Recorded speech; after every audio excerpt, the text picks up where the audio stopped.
My name is Eleanor Vance, and at 66, I never imagined my own daughter would drag me into a courtroom. Yet here I am, standing beneath the slow spinning fan of a Savannah courthouse, the scent of polished oak and rain pressing in like judgment itself. Mrs. Vance, Judge Tillman, says, his voice smooth but heavy, "Your daughter claims you're no longer capable of handling your finances, that you've made erratic decisions that endanger your family's welfare." Family.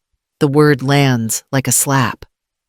Alan Pierce, my attorney, leans close and whispers, "They're petitioning for guardianship control of your accounts."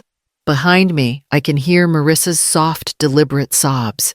I know that sound. It's the same one she used as a child when she wanted something, me money sympathy. She doesn't cry out of guilt. She cries because it still works on everyone but me. Judge Tillman's eyes settle on me. "Did you stop paying their rent insurance and tuition?" My throat burns, but I nod. "Yes, Your Honor." His brow arches slightly. Why, the silence hums through the room. I let it stretch just long enough to make them all lean forward.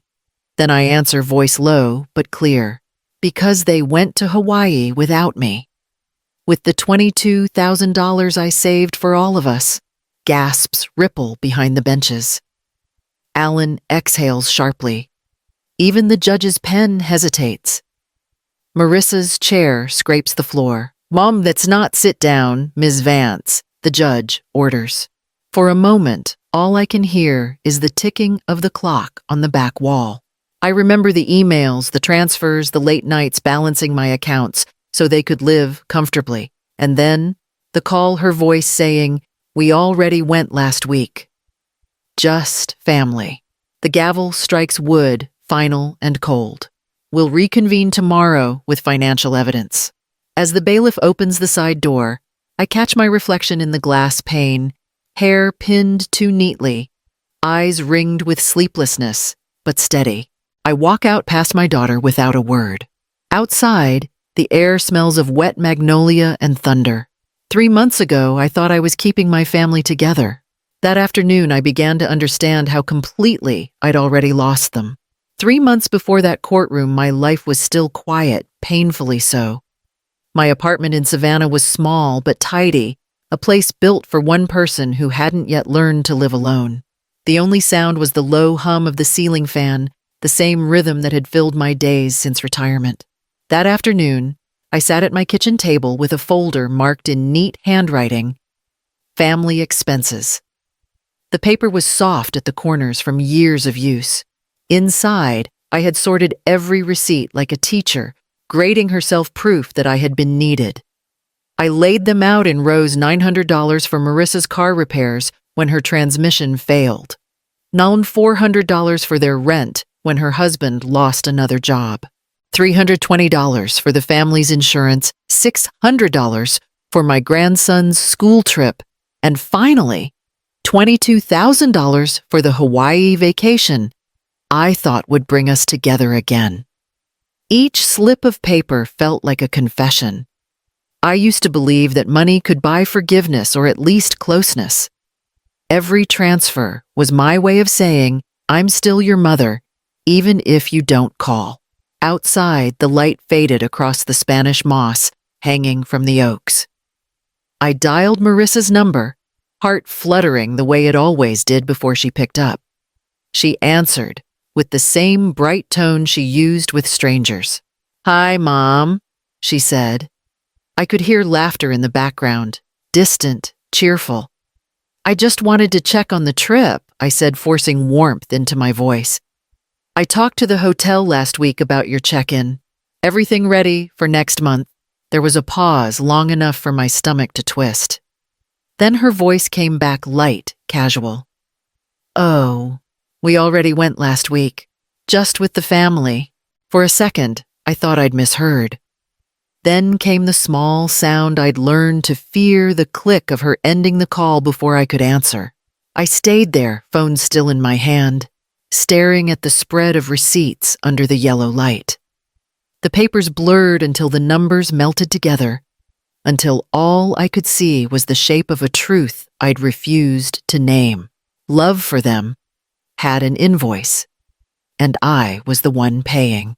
That night, I sat in the same chair where I'd taken the call, the silence so thick it hummed. The folder was still open on the table, the papers curling at the edges from the humidity. I stared at the numbers until they lost meaning, until the total wasn't $22,000 anymore, but years of trying to keep something from falling apart. My hands trembled over the pile of unpaid bills beside electric water medication. Each one was small on its own, but together they felt heavier than the roof above me. I thought of how many hours I'd worked after my divorce taking overtime at the office, while everyone else went home to dinner. Back then, I told myself I was buying time. Time for Marissa to grow up, to forgive, to remember that I was still her mother. Instead, I had taught her something else, that I would always fill the silence with money.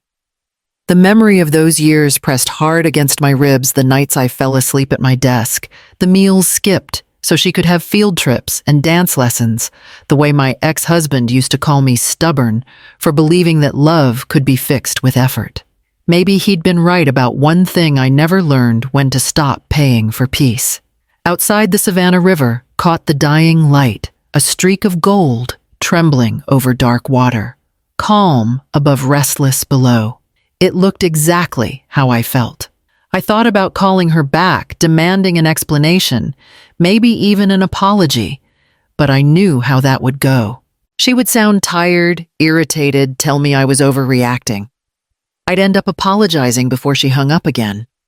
So I stayed there instead, the phone face down on the table, the hum of the refrigerator breaking the quiet. Somewhere below the surface of all that stillness, something inside me was beginning to move, a slow, unfamiliar current, pushing against the shore I'd built out of guilt. Maybe peace costs more than I thought, I whispered to no one. And for the first time, I wasn't sure I could afford it anymore. A month passed before Marissa called again. The silence between us had been long enough for me to almost believe it was over, that maybe she was angry, but fine. That maybe she didn't need me anymore. I should have known better. It was a Thursday morning, humid and still. I was paying bills online, the soft clatter of my keyboard filling the room, when the phone lit up with her name. The same photo from years ago appeared, her in a blue sundress, smiling against the ocean breeze. I almost didn't answer. Almost. "Mom," she said, skipping past hello, "the rent's late again. Can you send it today?" "It's just $2,000. I'll pay you back next week." The line buzzed quietly while I stared at the numbers on my screen. 2,000. I knew that figure by heart. The same sum I'd wired every month since she moved out. The same promise that kept me tethered to her life like an invisible lifeline. My hand went to the mouse automatically, muscle memory guiding me toward the transfer button. But something stopped me this time.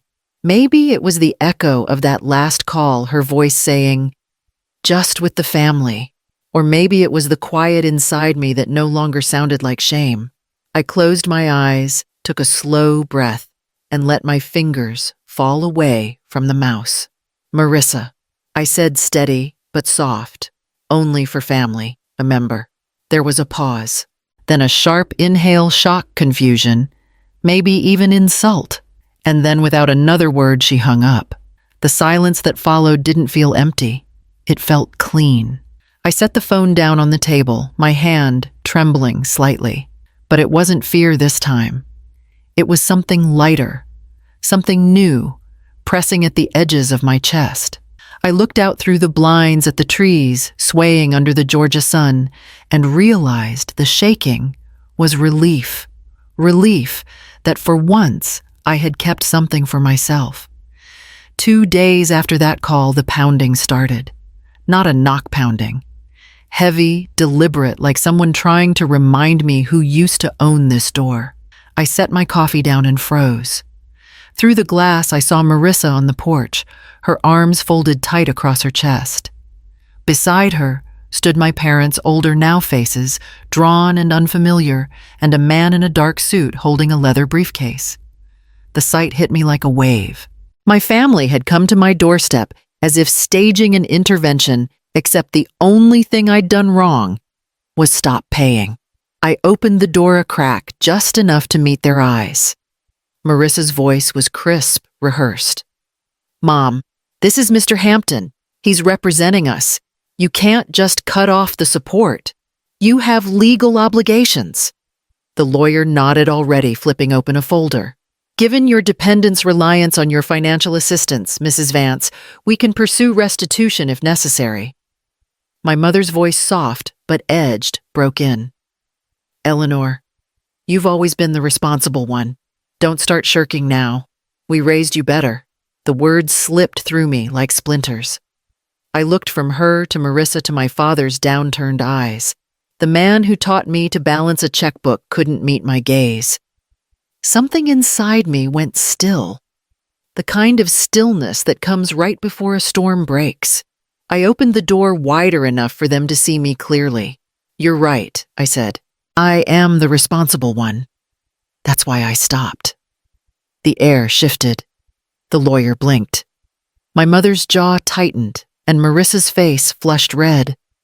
Before any of them could answer, I closed the door. Not slammed, just closed, firm and final. Their voices muffled on the other side, sharp words, threats, the sound of footsteps retreating. I stayed by the door until silence returned. Then I called the locksmith. By afternoon, new locks gleamed under the Georgia sun, brass bright against old wood. When the last bolt clicked into place, I stood there a moment, holding the cool metal key in my hand. It felt heavier than gold because this one was mine. The next morning, the quiet in my apartment felt heavier than the day before. Every corner carried an echo of what had just happened on that doorstep. The pounding, the lawyer's tone, my mother's disappointment. I needed to hear another voice, one that wasn't demanding or reminding me of what I owed. That's how I found myself at the Savannah Public Library, a place I'd passed 100 times, but never entered since retirement. The building smelled of paper and lemon polish, and the hush there felt like mercy. I had seen a flyer near the entrance the week before, local reading circle Tuesdays at 5. I hadn't planned to go. But that day, I needed to sit somewhere no one expected anything from me. The group gathered in a bright upstairs room overlooking Chippewa Square. Most people were talking about the novel of the month, The Sea Between Us. I listened quietly, tracing the edge of my notebook with a pencil. That's when a woman beside me leaned over and said, "You look like you're hearing your own story instead of the book."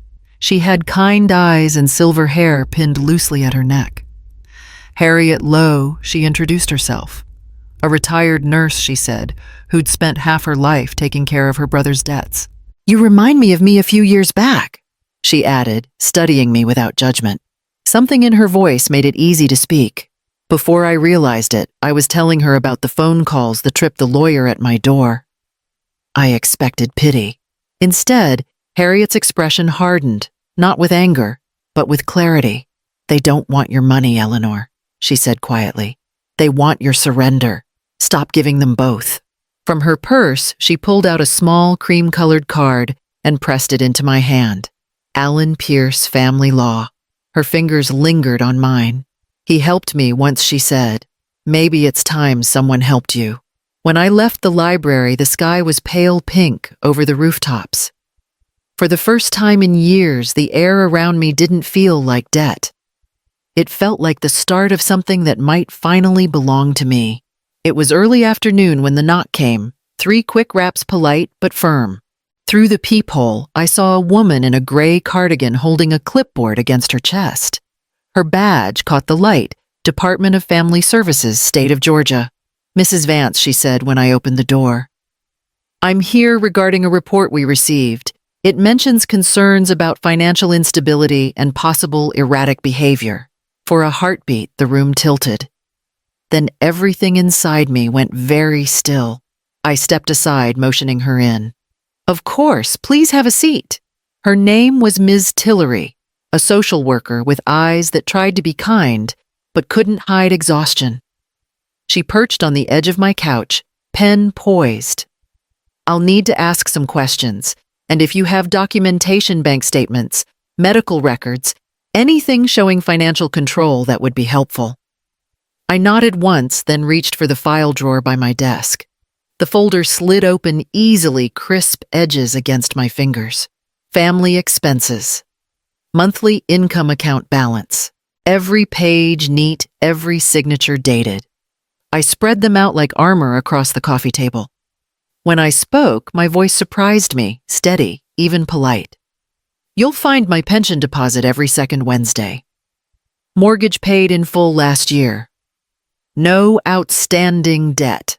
As she flipped through the papers, I dialed Alan Pierce, pressing speakerphone. His calm, clipped tone filled the room.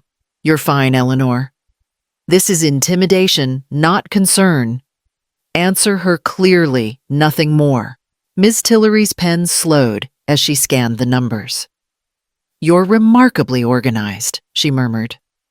Later that week, Alan arranged a meeting with Dr. Gloria Ruiz, a psychiatrist who specialized in competency evaluations. The woman was precise, but not cold. She asked about my daily routines, my choices, the incident with the door. When the session ended, she leaned back, her verdict simple and firm. Mrs. Vance, she said, you are competent, deliberate, and protective. What you did wasn't impulsive, it was self-preservation. I left her office with the report in my hands. The paper was light, but it felt like a shield. For the first time in months, I wasn't the one on trial inside my own life. The next morning, I met Alan in his office off Bull Street, a narrow space lined with shelves and sunlight. He was younger than I'd expected. Mid-40s, sharp eyes, voice low, but steady.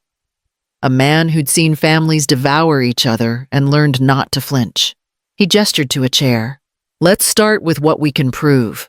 I handed him a flash drive I'd filled the night before. Emails, transaction logs, scanned receipts from the folder that had ruled my life. He plugged it in and began scrolling through the files, the only sound the soft hum of his computer. This, he said after a minute, is your lifeline. On the screen, an email appeared. Confirmation, Hale Lani Resort, Lahaina. Booked by Marissa D. Callahan. Below it, my card number, mine, was listed for payment. The dates matched perfectly, 1 week before the day she told me we already went, just with the family. Alan's jaw tightened. She used your account. He clicked to another file, a digital copy of the tour receipt. 2 adults, 1 child. There was no mention of me anywhere, not even a placeholder, not even a courtesy invite. For a long moment, I couldn't speak. I'd known the truth, but seeing it in black and white stripped it of every excuse I'd ever made for her. Alan leaned back, his chair creaking.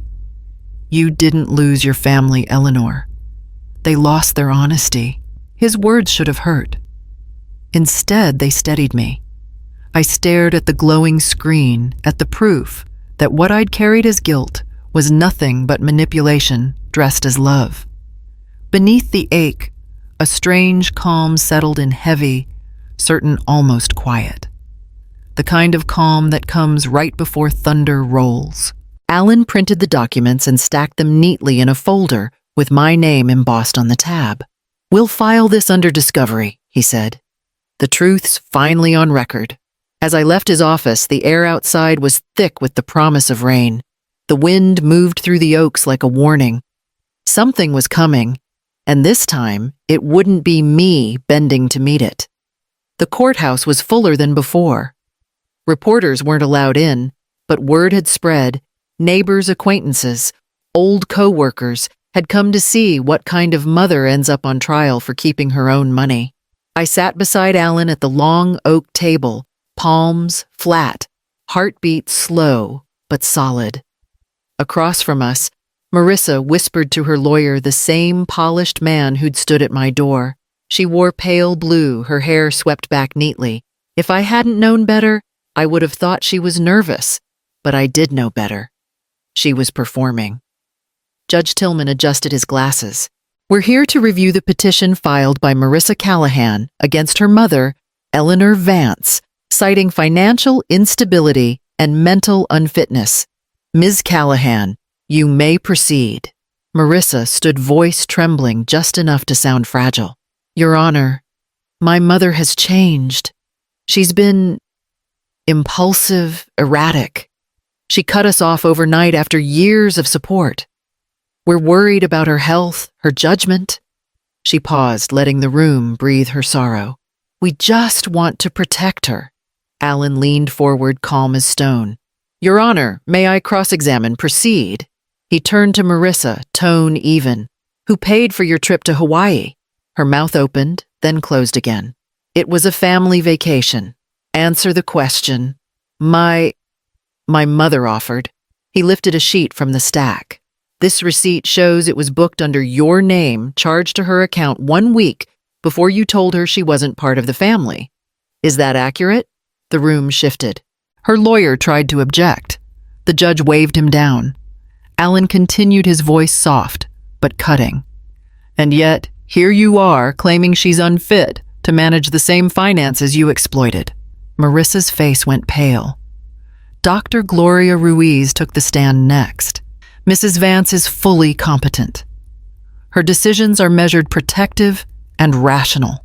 Judge Tillman scribbled a few notes, then set his pen aside. The petition is denied. Case dismissed. Mrs. Vance retains full control of her finances. The gavel struck once. The sound echoed through the room like a clean breath after years underwater. I exhaled with it, a weight sliding off my chest. Not victory, not revenge, just the quiet relief of finally being seen for what I was.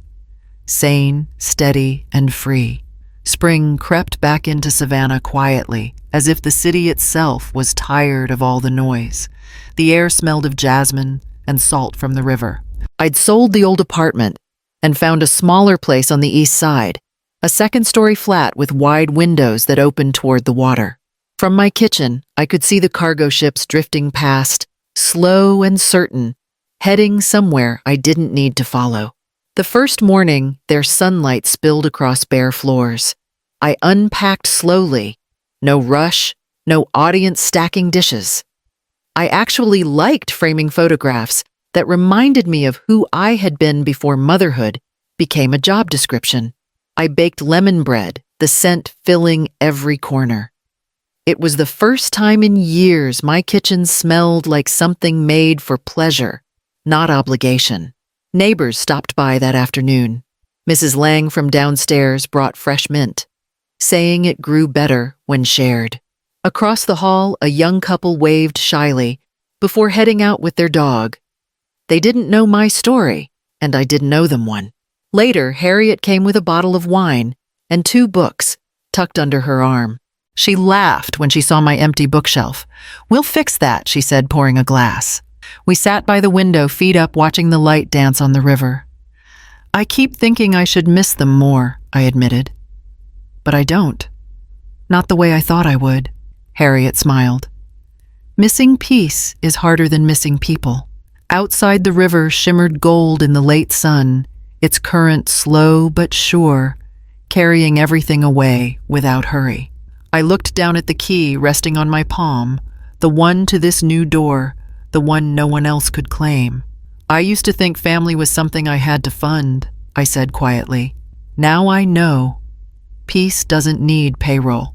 And for the first time, I believed every word.